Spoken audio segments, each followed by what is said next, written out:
그래서 지금 앞으로는 기존에 있었던 플랫폼만 갖고 먹고 살았던 거, 이거는 이제 굉장히 이제 턱에 찼고, 그것이 아닌 구산업의 굴뚝산업이었는데 거기 IT 기술이 접목이 돼가지고 그게 새롭게 가는 거.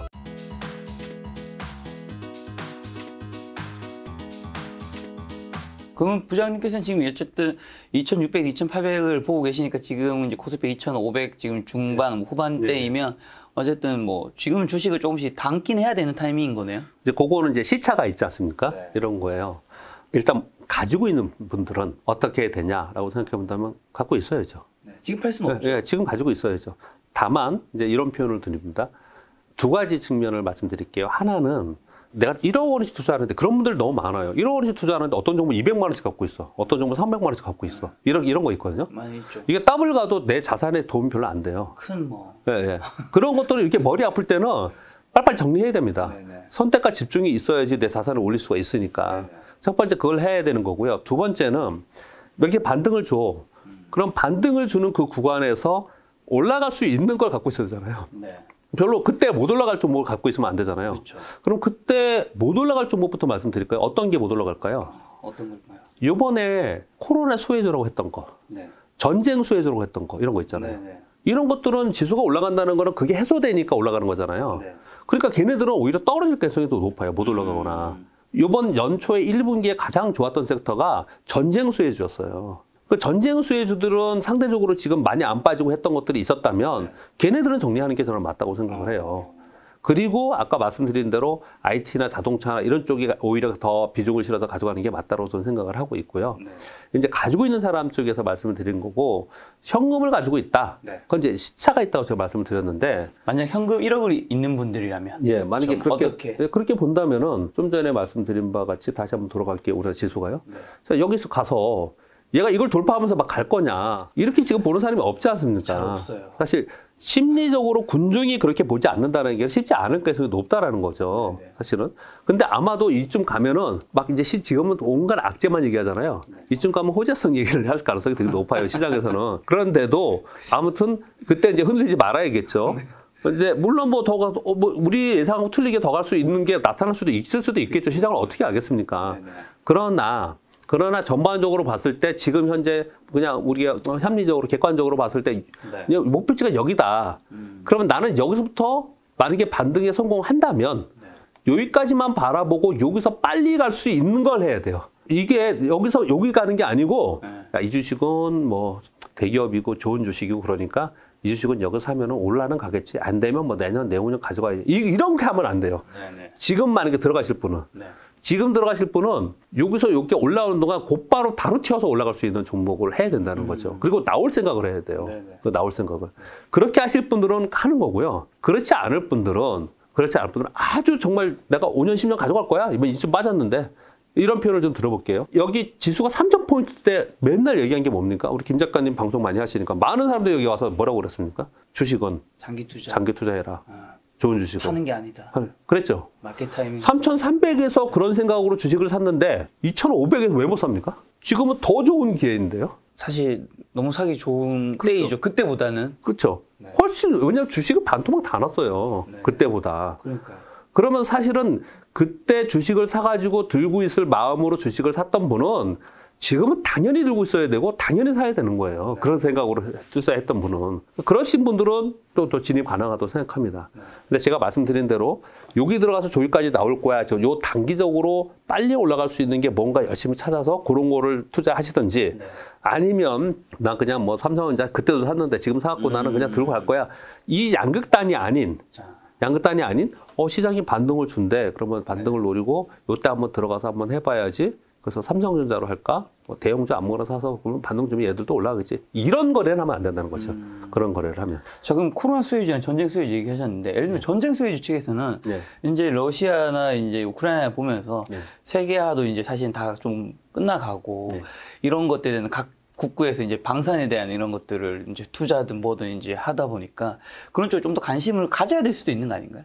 네, 요즘 자료 보면 그렇게 많이 나오더라고요. 네. LIG 넥스원 어떻게 됐나요, 오늘요? 요즘에 LIG 넥스원 많이 얘기하더라고요. 이런 종목을 계속 추천을 많이 해요. 이제 이건 기계주의면서 방산주의고 그러면서 얘는 봤어요. 지금 지수랑 완전 다르잖아요.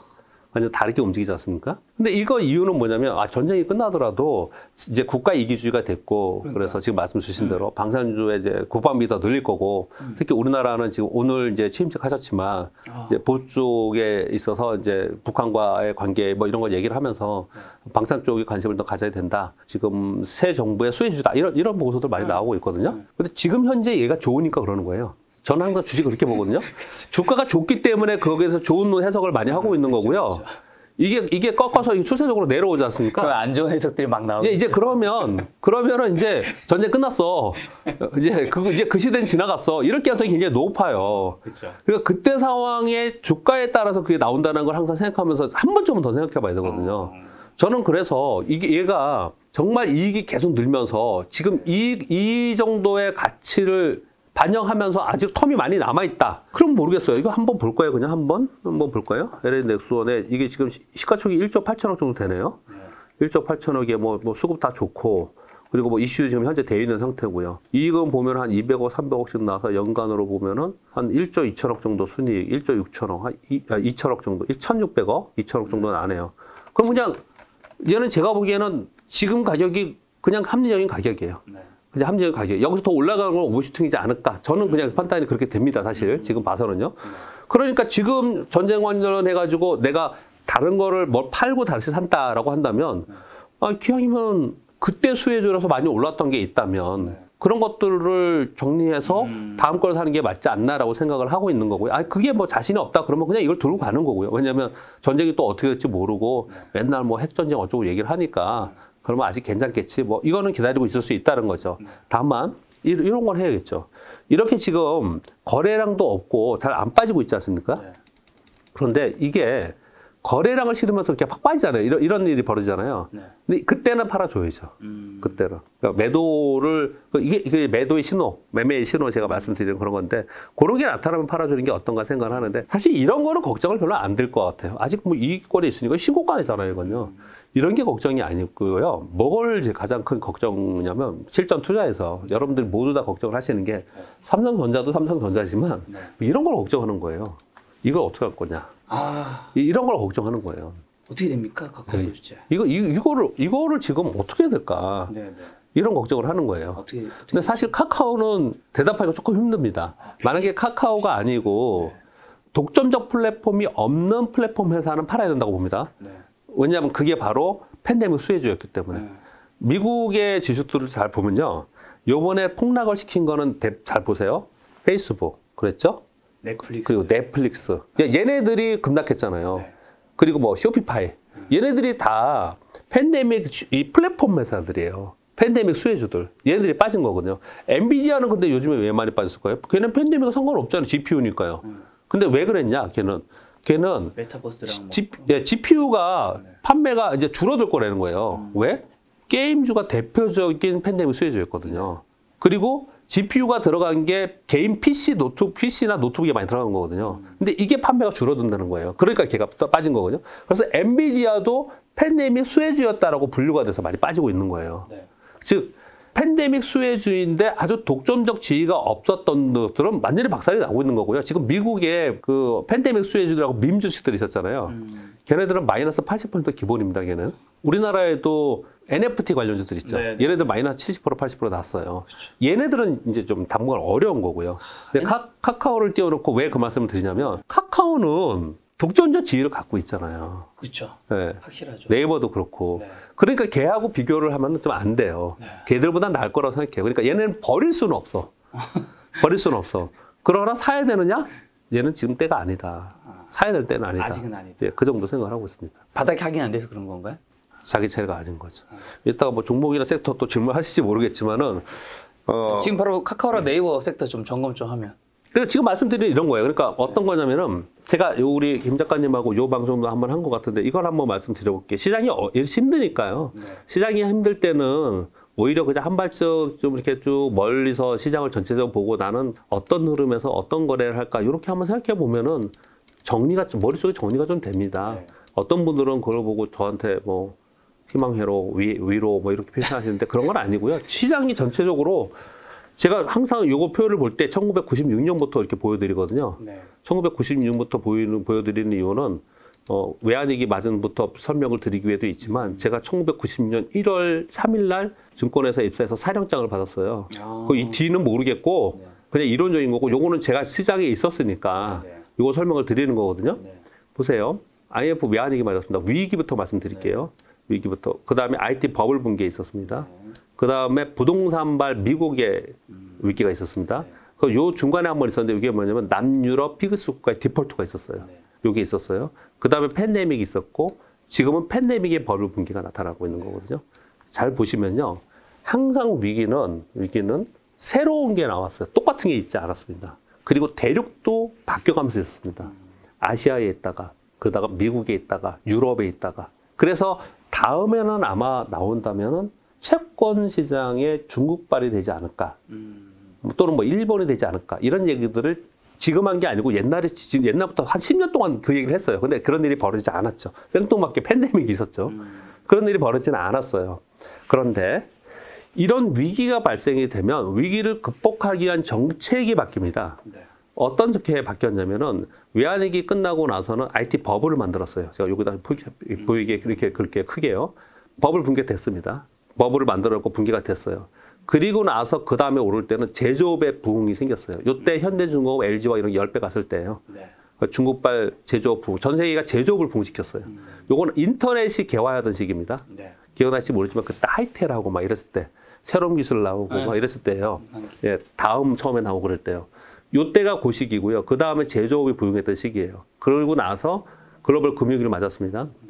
그리고 반등 줬다가 박스권에 있는 여기서부터 여기까지 지난 10년 동안 뭐가 생겼냐. 빵주를 비롯한 인터넷을 기반으로 한 응용 사업들이 부흥시대였습니다. 잘 생각해 보세요. 그랬단 말이에요. 그리고 이번에 맞았어요. 때려 맞았습니다.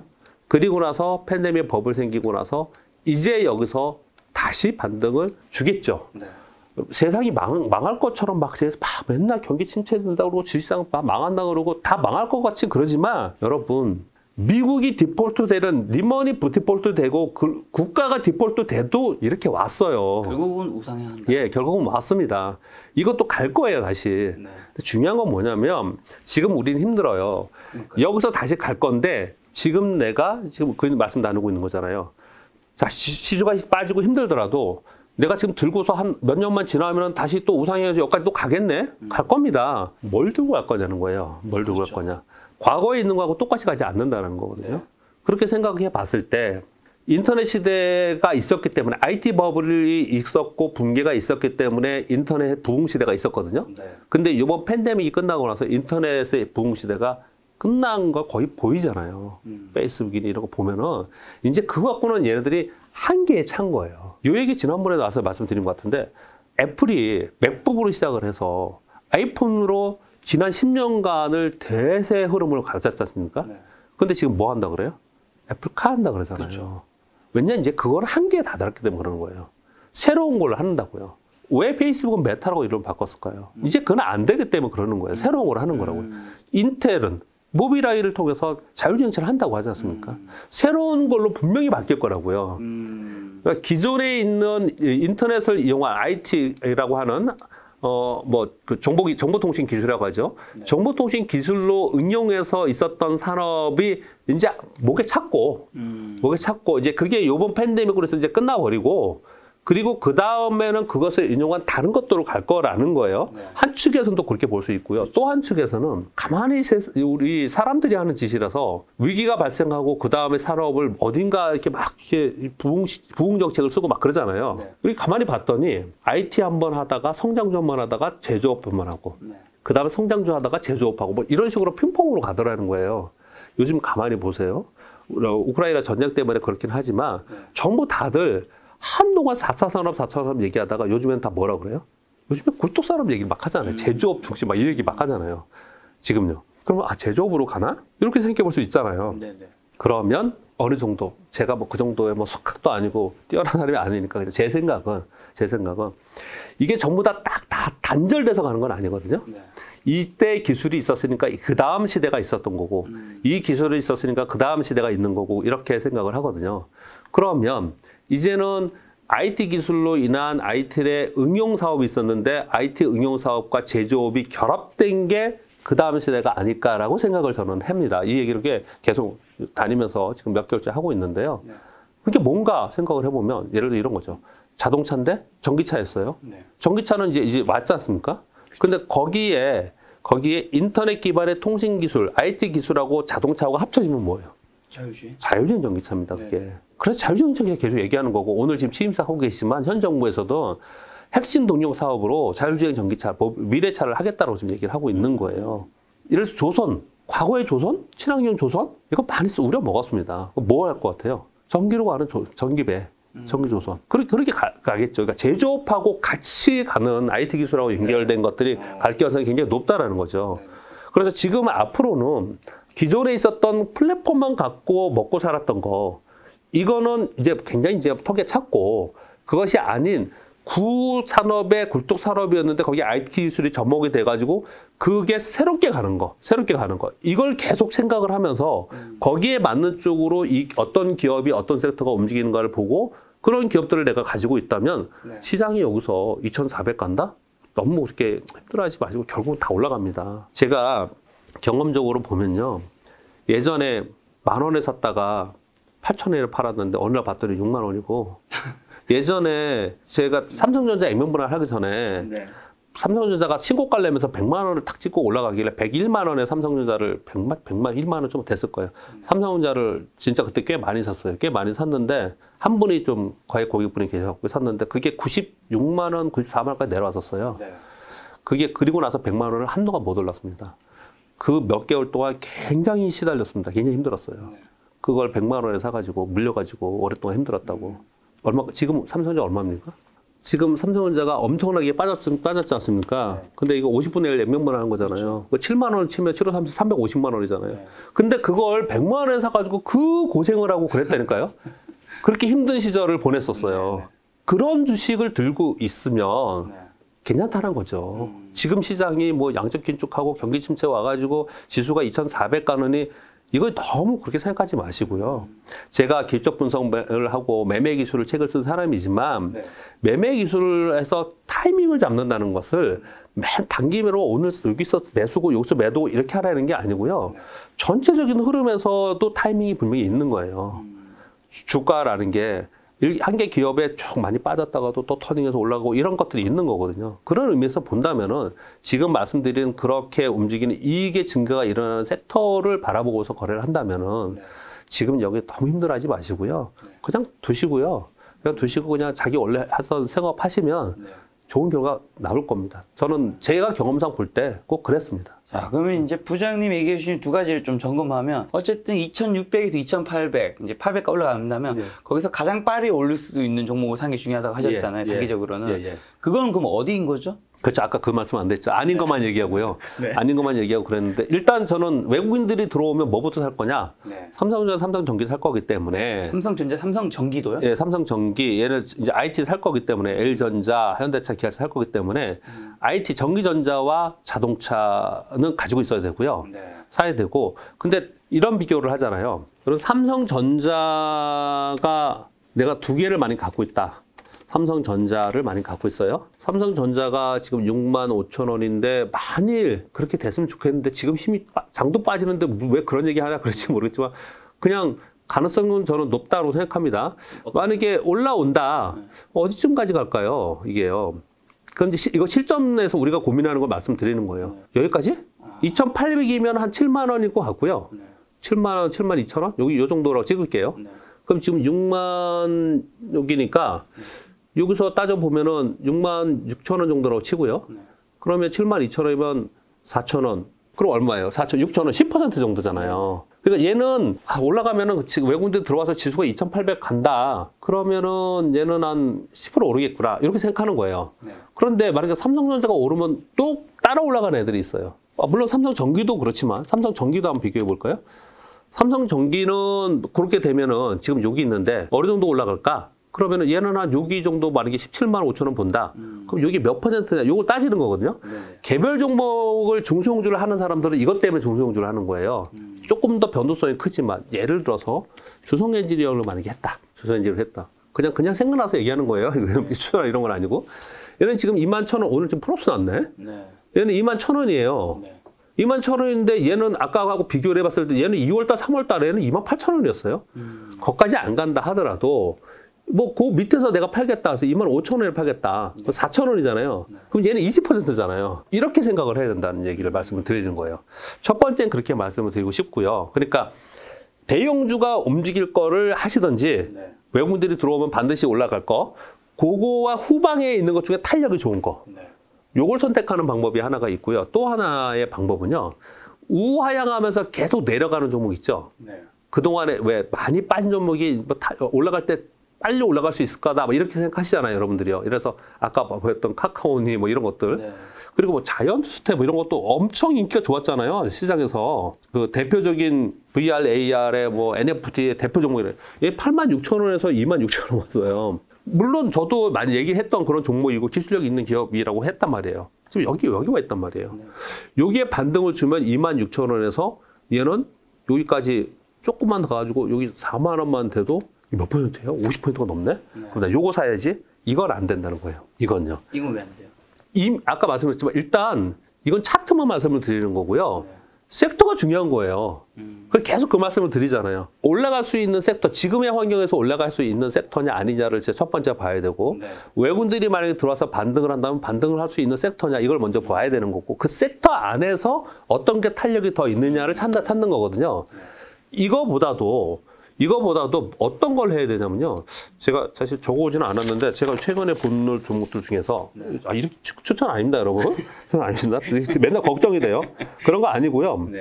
이렇게 한번 비교를 해볼게요. 이런 차트하고요. 여러분 보시는 중에서 이제 만약에 고르신다면요, 여러분들이 이런 거 볼게요. 얘는요, 이 시장에서 신고가 났습니다. 신고가 났어요. 얘는 이슈로 올라간 게 아니고 실적으로 신고가 난 종목이에요. 17,500원 갔었죠. 근데 지금 15,200원이지 않습니까? 그렇게 설명보다도 그냥 몇 가지를 보여드릴게요. 이게 지금 SPG의 차트입니다. 주봉 차트예요. 그리고 몇 가지 볼게요. 그냥 이거 인탑스입니다. 인탑스예요. 그리고 아까 그거는 주성 엔지니어링 한번 다시 볼게요. 이건 주성 엔지니어링이에요. 다르죠? 뭐가 달라요? 지금 지수보다 안 되는 애들은요. 이렇게 가고 있는 거고, 되는 애들은 이렇게 있는 거예요. 주봉과 얼봉을 꼭 보세요. 지금 이미 시장에서 안 된 애들은 이렇게 꺾여 있는 거고, 이렇게 되고 있는데 빠진 거예요. 얘가 그러면 이렇게 보면 얘는 정말 우상향하고 있었네. 좋은 주식이네. 여러분 이것도 많이 빠졌어요. 보세요. 고점 28,000원에서 21,000원까지 빠져 갖고 있는 사람은 어떻겠어요? 그렇죠. 7,000원 빠졌는데 7,000원이면 얼마예요? 20% 넘죠? 이거 여기서 산 사람은 지금 20몇% 손실 나고 있는 거예요. 그러나 이런 걸 갖고 있는 사람들은 주봉을 봐서 이렇게 우상향하고 있는 종목들은 다 자기 자리 간다고 생각해야 돼요. 아주 빠르게 갑니다, 얘네들이요. 시장이 반등을 줄 때. 그래서 아까 말씀드렸던 반등만 노리고, 요번 반등만 내리고, 아까 조금 더 이렇게 길게 봤네요. 여기서 일봉으로 가서 요 사이에, 요 사이만 보고서 거래를 할 사람들은 저 밑바닥에서 있는 것들을 터닝하려고 폭이 높지? 이렇게 거래하시면 안 되고, 원래 가다가 좋은 놈인데 더 가야 될 놈인데, 시장이 떨어지는 바람에 지금 떨어졌어. 얘네들은 곧바로 원위치 한다는 거예요. 그런 종목들을 찾아서 단기적으로 뭐 1개월이든 2개월을 거래하시면서 수익률을 추구하실 분들은 그게 맞다. 저는 그렇게 생각합니다. 그리고 아까 두 번째 얘기해 주신 이제 장기로 했을 때 이제 과거에 뭐 IT 버블이든 뭐 이런 게 있었으면 이제 다음 버블이 이제 어쨌든 성장이 될 수 있는 곳은 부장님 말씀 들어보면 자율주행차 쪽을 생각하시는 거 같네요. 맞나요? 그냥 우리가 그거는 이제 저한테 여러분들이 뭐 이게 전문가들한테 얘기할 필요도 없고요. 그냥 혼자 가만히 생각해 보면 돼요. 혼자. 가만히 생각해 보면 다음은 뭘까? 세상이 변하는 대로 가는 거죠. 그렇죠. 전기차는 뭐 더 좋아질 거고. 그렇죠. 근데 이제 전기차는 주가가 많이 올라왔지 않습니까? 그러니까 소위 캐즈미론 제가 말씀을 드리는데 S커브에 의해서 지금 당연히 이제 눌려 있을 거고 나중에 더 좋아질 건데 좋아질 때는 다 같이 가지 못합니다. 왜냐하면 지금은 뭐 여러 가지의 유형의 배터리들이 지금 있지만은 향후에 뭐 전고체 배터리나 새로운 기술의 배터리가 나오면 구사형의 배터리를 하고 있는 기업들은 이제 도태되거든요. 그래서 이제 그런 차이가 좀 있는 거고요. 자율주행은 지금 레벨 2예요, 지금. 레벨 3가 올해 시작을 한다고 하는 거거든요. 지금 우리나라에선 지구공이 레벨 2에서 가장 선두적이죠. 굉장히 좋아요. 자율주행 잘 됩니다. 근데 자율주행 전기차나 또는 소위 미래차라고 얘기하는 이제 것들에 한번 이슈가 될 가능성이 높은 게요. 애플카가 베타 버전이 내년 초에 나옵니다. 2023년 초에. 그리고 인텔의 모빌아이가 올해 하반기에 상장하거든요. 그 이슈가 분명히 될 거예요. 그리고 또 한 가지는 자동차 쪽을 봐야 되는 이유는 지금 자동차는 저도 지금 바꾸려고 하는데 근데 내년에 나온대요. 1년 후에. 맞아요. 요즘 뭐 1년 기다려야 된다면서요? 예, 1년 기다려야 된다고 해요. 그래서 지금 차를 사고 싶어도 못 사요. 그러니까 만들면 팔리는 거예요, 이제는요. 만들면 팔리는 거예요. 그 반도체나 부품이 지금 부족하기 때문에 그러는 거거든요. 그 얘기는 자동차 쪽은 엄청나게 눌렸다가 확 올라갈 가능성이 굉장히 높아질 상황이거든요. 근데 내연기관차만 바라보지 말고 내연기관차 플러스 자율주행 전기차를 연결해서 보면은 충분히 저는 일리가 있다라고 생각하고요. 그렇기 때문에 저는 자동차 쪽에 뭐 현대차, 기아가 있고 만도가 있고 뭐 이런 게 있지만 휴대폰을 포기하고 태양광을 포기하고 많은 걸 포기하고 아예 전장 부품만 사업을 하겠다고 한 그룹이 있죠. LG 그룹이요. 그래서 LG전자나 LG그룹도 분명히 좀 기회가 있다 이렇게 생각을 좀 하고 있고요. 근데 LG그룹은 참 매매하기는 힘들어요. 저도 뭐 LG그룹을 이렇게 좀 강하게 얘기를 못하는 이유는 LG전자가 지금 시가총액이 20조도 안 되거든요. 근데 이 영업이익이 4조 5조 나는 회사예요. 근데 주가는 이렇게 못 올라요. 근데 못 오르는 거는 앞으로 이거 성장성에 좀 의심을 많이 했었던 거죠. 근데 지금 LG전자는 지금 오늘도 지금 상대적으로 약해요. 11만 1,000원이에요. 이거 지금 삼성전자하고 비슷한데 차트 자체는 비슷한데 요즘 좀 약하게 지금 움직이고 있거든요. 그런데 이게 LG전자가 전장 부품이나 자율주행차가 각광을 받기 시작을 하면 LG전자는 생각을 해보시면요. LG전자는 자율주행 전기차에 필요한 게 뭐냐? 첫 번째 필요한 게 배터리. 있죠. LG엔솔에 있죠. 그렇죠? 그리고 자율주행에 필요한 카메라니 또는 그 센서니 이런 거 있잖아요. 그 LG 이노텍에 있죠. 그렇죠? 얘네들이 필요한 거기에 들어가는 각종 부품, 전장 부품들이나 그리고 전기를 구동하는 구동 모터 있잖아요. 모터는 전 세계 1위가 LG잖아요. 그러니까 얘네는요. 껍데기만 없을 뿐이지 자율주행 전기차를 다 만들 수 있는 그런 회사로 이미 좀 됐어요. 근데 얘가 못 가는 이유가 두 가지가 있습니다. 하나는 뭐냐면 조심하라고 말씀을 드리는 거예요. 하나는 이거 끊임없이 물적 분할 얘기를 막 해요. 사람들이. 실제로 얘네들이 우리 안에 이런 발표를 안 해요. SK는 했어요. SK는. 그래서 SK는 주가 올라왔었습니다. SK 주가를 보시면요. 저는 그렇게 해야 된다고 봐요. LG그룹 빨리 정신 차리고 그거 해야 된다고 봐요. SK는 그렇게 안 좋다가 여기 올라온 게 그거 발표 걸어서 올라온 거예요. 이거요. 그랬거든요. 근데 LG전자는 그걸 안 해. 이게 첫 번째 리스크이고요. LG전자는. 두 번째 리스크는 뭐냐면은 롱숏 펀드들이요. 롱숏 펀드들이 지난 20년간 맨날 삼성을 롱하고 LG전자를 투여를 했어요. 이게 기존에 갇혀 있어요.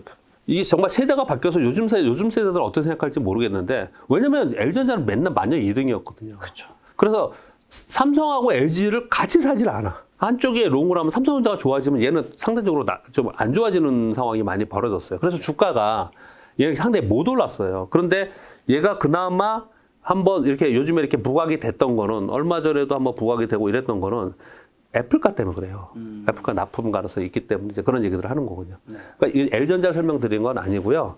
L전자를 제가 빗대어서 세상이 어느 쪽으로 지금 바뀌고 있는가, 어느 쪽으로 관심을 가져야 되는가, 그렇게 봐야 될 것 같고요. 조선도 보면은, 조선은 되게 웃기는 게요. 여러분, 조선 올 초에 얼마나 좋았습니까? 지금도 역시 좋아요. 아직까지는. 이제 좋습니다. 수주를 엄청 많이 받았잖아요. 요번에 연초에요. 그래서 이제 좋아진다 이런 얘기 했지 않습니까? 그런데 참 조선주 매매하기 어렵습니다. 왜 그러냐면 수주는 많이 받는데요. 나중에 뚜껑을 딱 열어보면 이익은 맨날 적자래. 얘네들은 이제 그런 게 되게 많았어요. 그래서 수주 모멘텀으로 움직이지만 사실 이익이 그만큼 따라지 못했기 때문에 그랬거든요. 그러면 여기 그래프가 엄청 산들이 많네요. 그렇죠. 그러니까 조선주 쪽에서는 소위 친환경 조선이라고 LNG 선이나 아니면 지금 얘기하는 전기 조선 이렇게요. 거기에 부분 들어가는 거 이런 것들 있죠. 여기도 구분이 필요하다 이렇게 말씀을 드리는 거고요. 그러면 정유화학은 뭐가 될까요? 그런 의미에서 말씀을 드리면 정유화학에서 대표적인 게 수소 산업. 정유화학에서 다 하는 겁니다. 그리고 탄소 저감하는 탄소 배출권 이런 거 있잖아요. 이거 다 정유. 왜냐하면 걔네들이 제일 많이 뿜거든요, 그걸. 그런 장치들은 걔네들이 제일 많이 해요. 그러니까 그런 걸 할 수 있는데 포커스에 맞춰야지. 옛날에 우리 이랬잖아요. 유가 오르면 정유주 오르고 뭐 이런 했잖아요. 그런 논리로 봐서는 안 된다는 설명을 좀 드리고 싶은 겁니다. 그렇게 좀 말씀드리고요. 하나 조그만 거 더 말씀을 드리면은 자율주행이든 아니면 뭐 애플 글래스든 뭐 아니면 메타버스 시대이든 메타버스 시대는 지금 메타버스 아직 막 70%씩 폭락했지 않습니까? 근데 그렇다고 끝나는 건 아니에요. 메타버스 시대는 대세의 시대라고 생각합니다. 그런데 그런 데에 들어가는 전체적으로 들어가는 기술이 하나 있어요. 그게 뭐냐면 로봇입니다. 로봇. 로봇. 로봇입니다. AI라고 맨날 얘기했던 AI 로봇. 이게 붙어서 다니거든요, 걔네들요. AI 로봇은 앞으로 더 성장할 수밖에 없습니다. 로봇은 당연히 성장하지, 뭐 당연한 말을 하냐 이럴지 모르겠지만 로봇 성장할 수밖에 없는 게 지금 전 세계에서 인플레이션을 유발시키는 가장 큰 이유가 원자재 가격이 오르고 전쟁이고 막 이런 얘기 하잖아요. 인건비? 인건비입니다. 인건비. 네이버도 카카오도 인건비가 엄청나던데요? 인건비 때문에 아마존이 인건비 때문에 지난번 폭락한 거예요. 인건비거든요. 그래서 공장 자동화를 굉장히 박차를 갑니다. 우리가 로봇 생각하면 로봇 태권브이 막 이런 마징가제트가 로봇이 아니고 공장 자동화하고 그런 것들이 다 로봇이거든요. 로봇에 들어가는 거에 기술력 중에 가장 중요한 게 감속기예요. 감속기? 예, 그래서 감속기의 종목들이 많이 그러니까 어떤 시스템, 로봇 기술에 의해서 시스템이 돌아가는데 그 시스템을 제어해서 어떤 그 동작을 하게 하는 것들. 이런 것들을 얘기를 하거든요. 근데 그런 기술력들이 각광을 받고 있거든요. 그래서 로봇 관련주들 중에서도 아마도 좀 중소형주에서 성장주를 찾아보신 분들은 저는 충분히 타당하다. 이런 거예요. 로봇 그러면은 여러분 어떤 생각을 하시냐면 밈주식 아니냐. 단기 테마에 있다가 또 폭락하면 어떡하냐 이런 생각을 하실 수 있을 것 같은데 로봇은 굴뚝주입니다. 그렇지 않습니다. 저는 그렇게 좀 말씀을 드리고 싶고요.